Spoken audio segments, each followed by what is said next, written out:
Jangan lupa untuk subscribe, share, dan nyalakan lonceng notifikasinya sebagai bentuk dukungan kamu. Do you see what I see?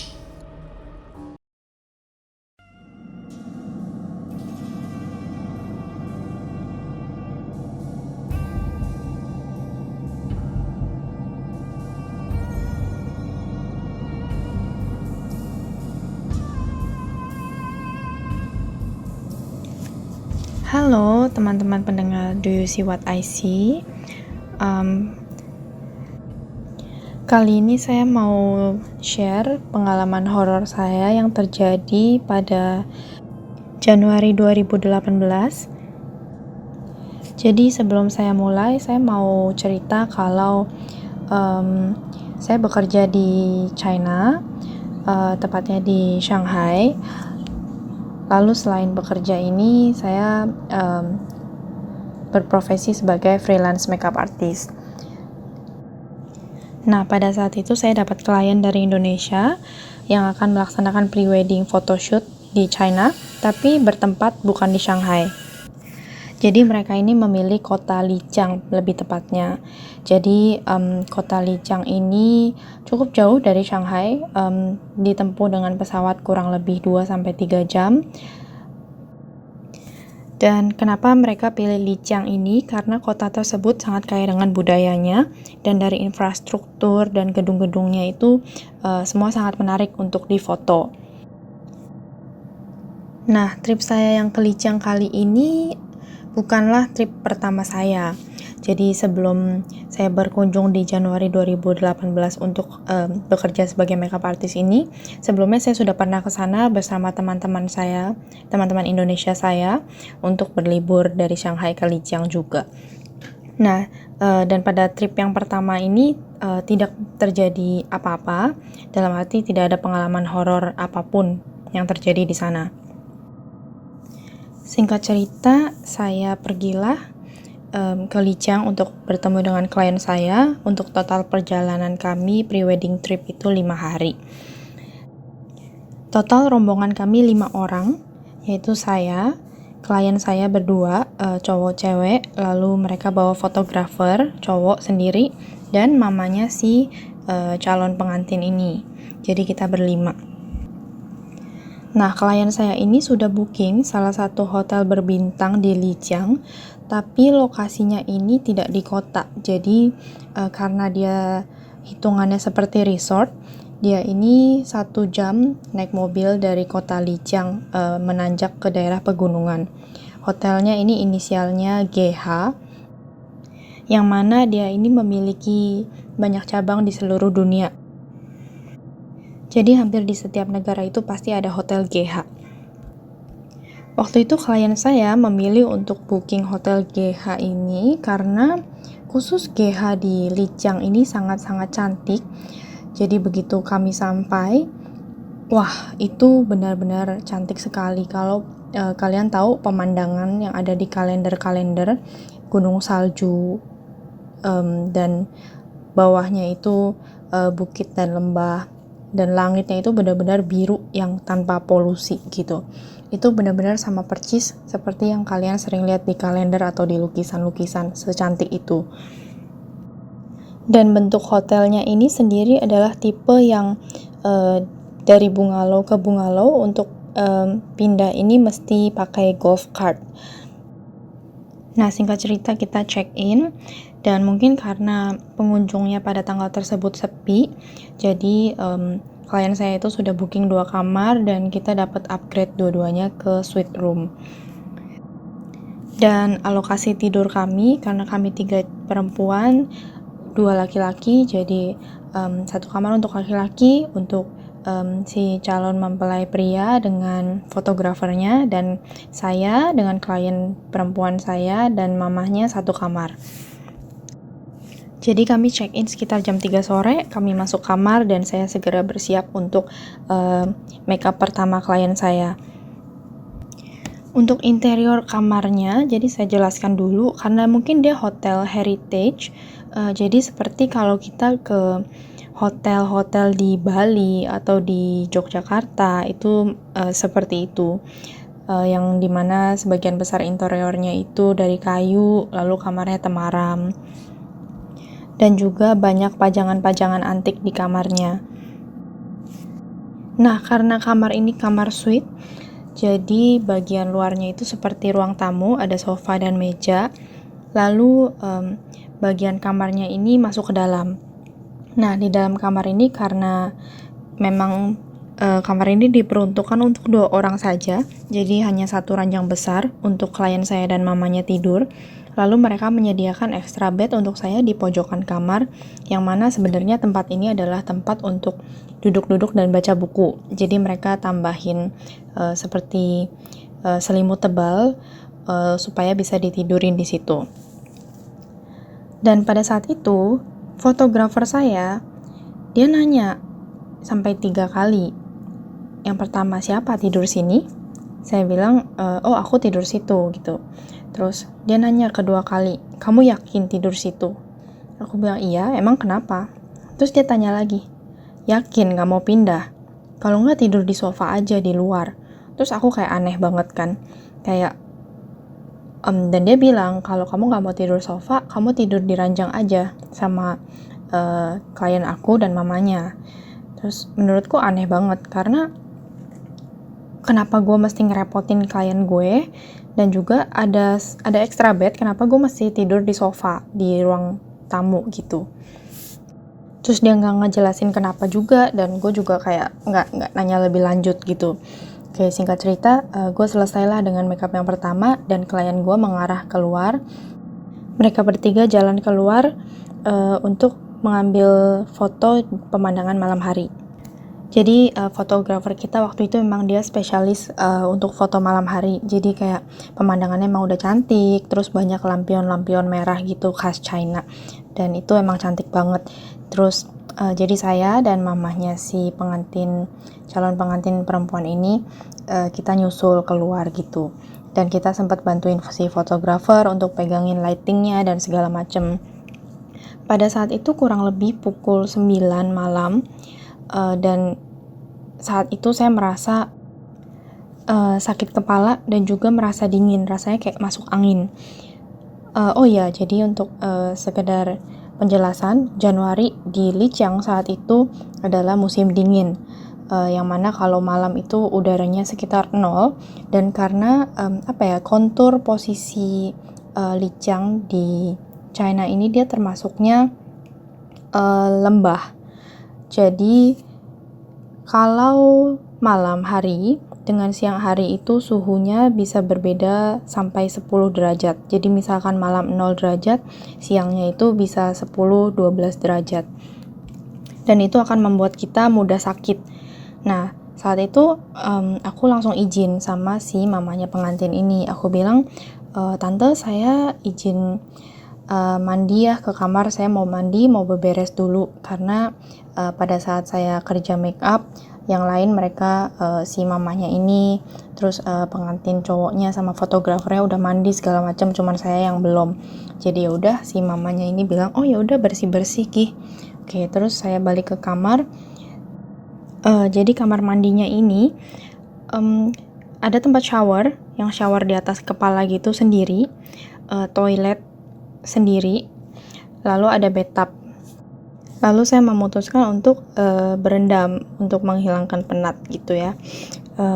Terus baru saya berendam sekitar 1-2 menit, saya merasa gak nyaman. Kayak kalian tahu perasaan kalau ada sesuatu atau seseorang yang lagi ngeliatin kalian.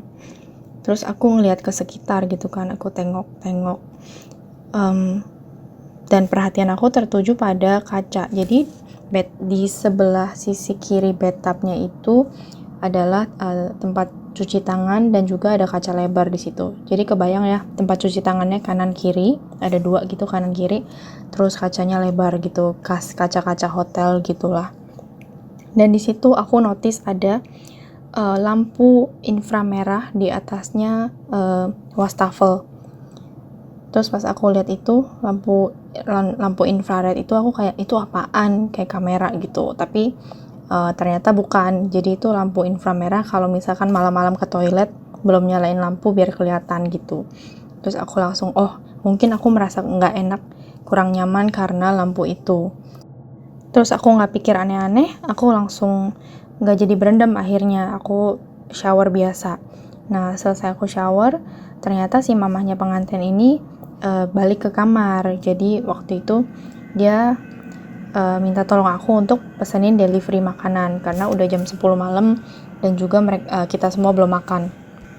Dan gak lama setelah itu, abis aku pesan delivery, si fotografer dan couple ini balik ke kamar. Dan mereka balik tuh kayak ribut-ribut gitu. Si fotografernya bilang kayak, iya tadi pas kita foto di luar, pas aku pegang lighting itu, ada yang mainin lighting aku. Jadi lighting aku tuh mati nyala sendiri. Pada saat itu, dalam hati aku bilang, enggak, perasaan dia doang kali, enggak ada gitu-gituan. Dia bilang ada yang iseng tahu, ada yang mainin lighting gue, dia bilang gitu. Tapi aku nyangkal gitu dalam hati. Nah, sejak aku balik ke kamar tadi dan aku mandi sampai aku makan delivery itu, aku sakit kepala banget, migrain. Dan aku pikir mungkin karena kecapean, udara dingin juga, terus mungkin telat makan. Jadinya aku gak pikir panjang, terus jam 11 kita semua pergi tidur. Si cowok-cowok balik ke kamarnya mereka. Terus akhirnya tidurlah aku. Aku pasang alarm jam 5 untuk mulai make upin klienku subuh-subuh. Nah, yang anehnya, pada saat aku tidur di extra bed yang tadi,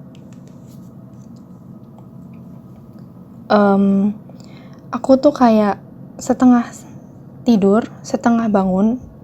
Aku bangun dan matiin alarm. Kayak aku resah, bangun, matiin alarm sampai 3 kali.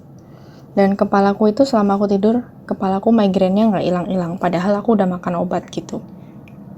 Sampai akhirnya alarmnya klienku yang bunyi duluan. Alarmnya dia bunyi, terus klienku bangun, dia keluar cuci muka, beres-beres, siap-siap makeup, aku juga bangun gitu. Terus aku makeup sekitar jam 5:30, baru makeup setengah jam gitu.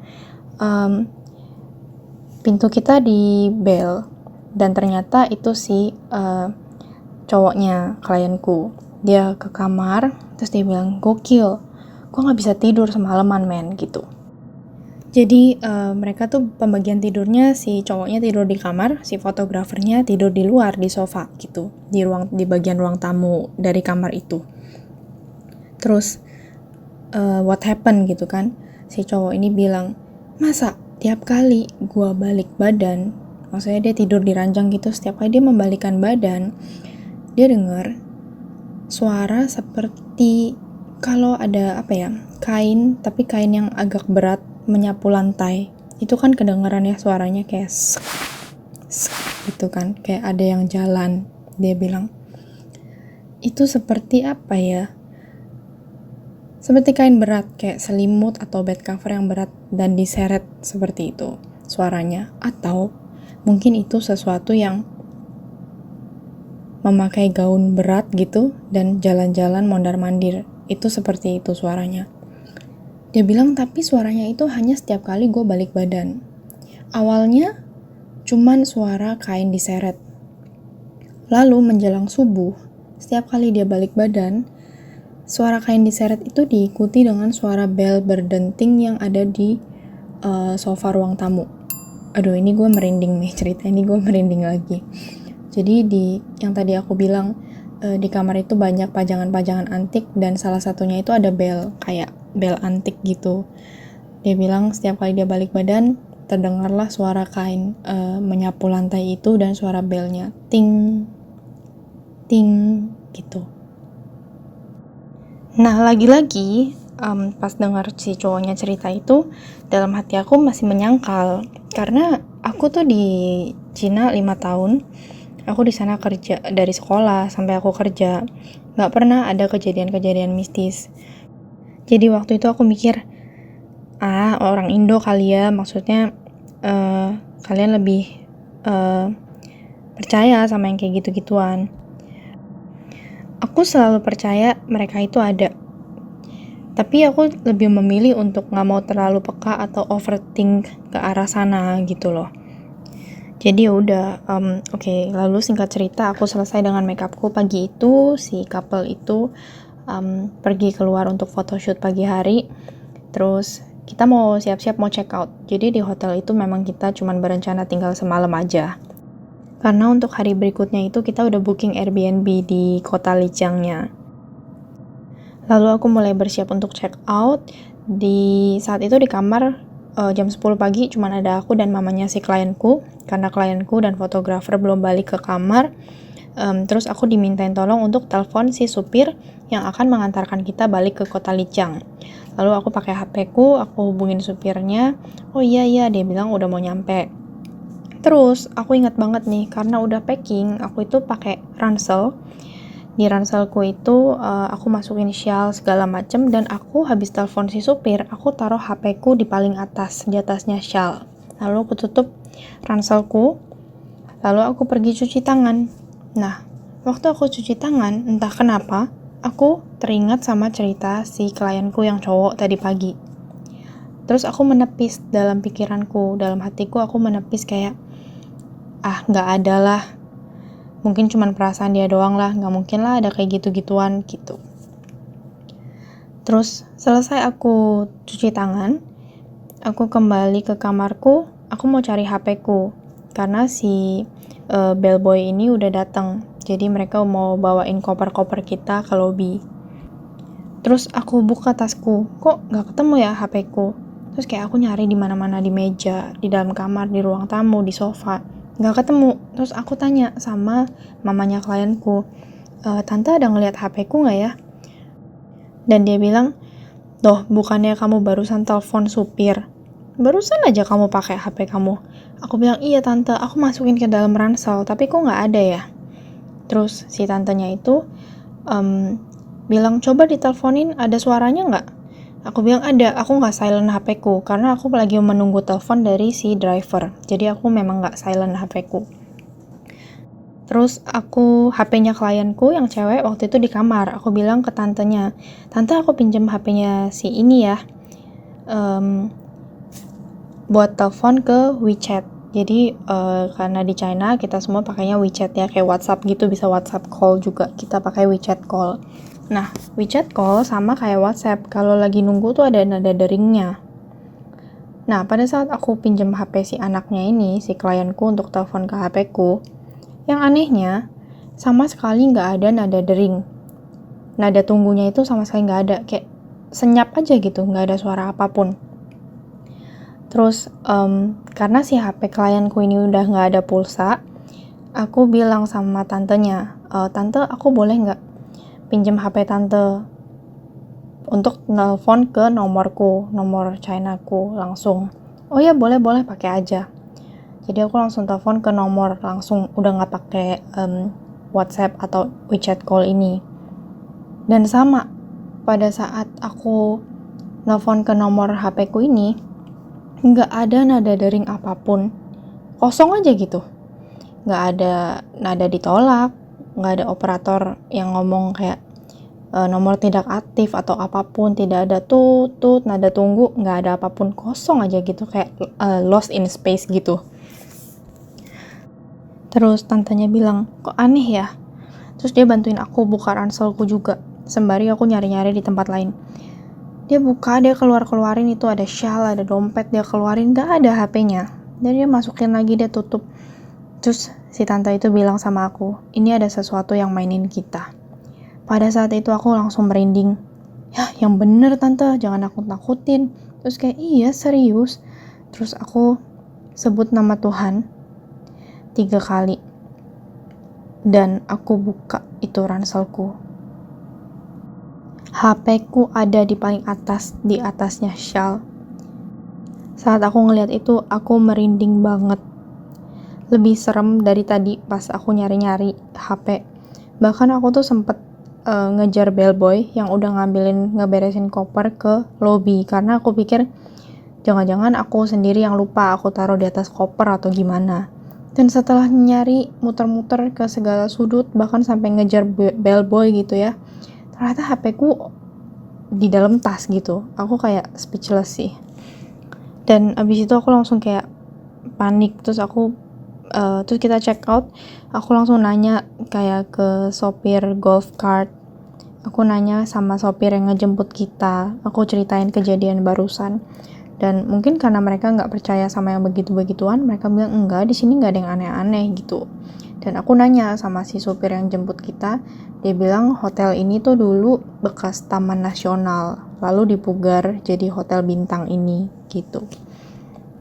Nah, kejadiannya nggak berhenti sampai di situ. Lalu kita pindah ke Airbnb yang ada di pusat kota Lijiangnya ini kan. Dan Airbnb ini adalah rumah tradisional yang di bawah ada 2 kamar, di atas 3 kamar. Terus kita berlima gitu kan. Kayak fotograferku sempat bercanda, ya kalau mau seorang bisa ambil 1 kamar tuh gitu. Terus akhirnya jadi cowok-cowok berdua di bawah, kita bertiga naik ke atas nih, cewek-cewek. Terus aku kayak aku mau ngambil kamar sendiri gitu. Jadi klienku dengan mamahnya dan aku mau kamar sendirian gitu. Terus aku taruh barang-barangku, aku pergi mandi. Tapi nggak tahu kenapa pada saat aku mandi ini aku ngerasa nggak nyaman banget gitu. Kayak aku takut banget. Padahal aku ini biasanya nggak penakut. Tapi hari itu pada saat mandi aku bahkan gak berani buka mata gitu, aku keramas gak berani melek. Terus cepet-cepet selesaiin mandi, keluar dari kamar mandi, si mamanya klienku bilang, kamu jangan tidur sendiri deh, kamu tidur sama kita aja ya, toh ranjangnya cukup gitu. Kita 1 kamar aja gitu, feeling tante gak enak. Terus ya udah, akhirnya kita bertiga tidur 1 kamar lagi. Dan malam itu karena semuanya kecapean, kita jam 10 udah tidur. Nah, besokan paginya, si cowoknya, klienku yang cowok nanya, kalian gak capek ya? Semalam ribut banget, gila, sampai jam 1 gak tidur-tidur. Terus kita kayak pandang-pandangan gitu. Kita jam 10 udah KO semua, men. Terus dia kayak, serius? Kamar lo orang tuh berisik banget semalam. Kayak sampai jam 1 gue denger kayak sendal dibanting-banting, kayak soalnya kamar dia di bawah kamarnya kita kan. Dan dia bilang itu sering kayak berisik banget, kayak lu orang ketawa-ketawa, terus kayak jedar-jeder, kayak lu orang lompat-lompat atau apa di kamar. Gue bilang ya kali kita lompat-lompat, orang semua udah pada kecapean gitu kan. Terus ya udah gitu. Oke, singkat cerita, trip itu selesai dan nggak ada kejadian aneh-aneh lagi. Terus aku balik ke Shanghai dan klienku balik ke Indonesia. Nah, kira-kira seminggu setelah itu, ini adalah part yang menarik. Jadi tiba-tiba suatu malam, klienku ini ngechat aku, dia bilang, cek WhatsApp deh. Terus di grup, si fotograferku ini bilang gini, gue mau ini nih, ada confession gitu, mau ada pengakuan. Aku bilang, pengakuan apa lu? Tapi lu jangan takut ya, kata dia. Wah, waktu itu aku udah kayak, apaan nih gitu. Terus dia bilang, masih ingat waktu kita baru check-in, gue nanya lu, siapa tidur situ? Yakin tidur situ, gak mau pindah sofa atau tidur sama klien lu dan mamanya? Dia bilang karena pas dia datang, dia itu ngelihat ada bayangan duduk di tempat sofa bed gue. Gue langsung kayak merinding banget dan nanya, cewek atau cowok gitu. Dia bilang gak jelas, tapi ada bayangan duduk di situ. That's why gue nanya, lu mau gak pindah? Dan yang dia bilang pas foto malam-malam, ada yang mainin lightingnya dia mati nyala itu, terbukti pada saat mereka balik ke kamar malam itu. Jadi dia terus nanya ke klienku, yang cewek, lu masih inget gak pas kita balik ke kamar? Gue nanya sama lu, kok lu jalannya gitu kayak pincang? Maksudnya jalan kaki kiri lu itu kayak nyeret. Terus klienku waktu itu bilang jawabannya, enggak mungkin dressnya doang gitu. Dan ternyata pada saat mereka jalan di persimpangan jalan ada lampu kuning. Itu kelihatan ada bayangan anak kecil ngegandulin kaki kiri klienku. Lalu pengakuan yang berikutnya adalah jadi waktu hari pertama check-in sore-sore itu, si mamanya klienku ini langsung pergi berendam. Jadi dia suka berendam, dia bilang, tante mau rendaman gitu. Dia rendaman lumayan lama ya, 30 menit ya, reasonable lah ya, kayak ya enjoy gitu. Besokan paginya, masih ingat nggak yang pas pagi-pagi aku make upin klienku dan cowoknya datang, dia nggak bisa tidur karena digangguin. Mamanya klienku ini lagi-lagi dia bilang, enak nih pagi-pagi rendeman gitu, jam 7 pagi. Dia ke toilet untuk mandi dan berendam. Cuman 5 atau 10 menit gitu dia udah keluar. Dan si klienku yang cowok nanya, loh tante nggak jadi berendam? Enggak dia cuman jawab gitu. Ini ternyata ada koneksinya dengan waktu tantenya ini bilang waktu HP aku hilang, dia bilang ada sesuatu yang mainin kita. Dia tahu dari mana? Karena pagi itu waktu dia berendam, menurutku ini bagian terseram. Jadi waktu dia berendam, dia merasa ada sesuatu yang meremas bagian punggung bawahnya. Lalu dia pelan-pelan ngintip, dia lihat ke bawah, dan pada saat itu dia melihat 2 tangan keluar dari kanan dan kiri bathtub. Itulah kenapa dia nggak lanjut berendam. Dan waktu aku kehilangan HP-ku itu, dia tahu bahwa kamar itu dalam tanda kutip nggak bersih. Ya, jadi pada saat itu aku merinding banget sih dan langsung kayak bilang, gila, kalau aku jadi tante aku udah pingsan di tempat kali. Dan pada saat kita pindah ke Airbnb kita yang ada di kota Lijang itu, kenapa si tante bilang, kamu tidur sama kita aja, jangan sendirian. Karena dia lihat di kamar yang mau aku tempatin itu ada kakek-kakek gitu. Jadi sekian ceritaku hari ini. Terima kasih untuk kalian yang udah mendengarkan. Mungkin lain waktu aku bisa sharing cerita yang lainnya. Thank you so much and see you.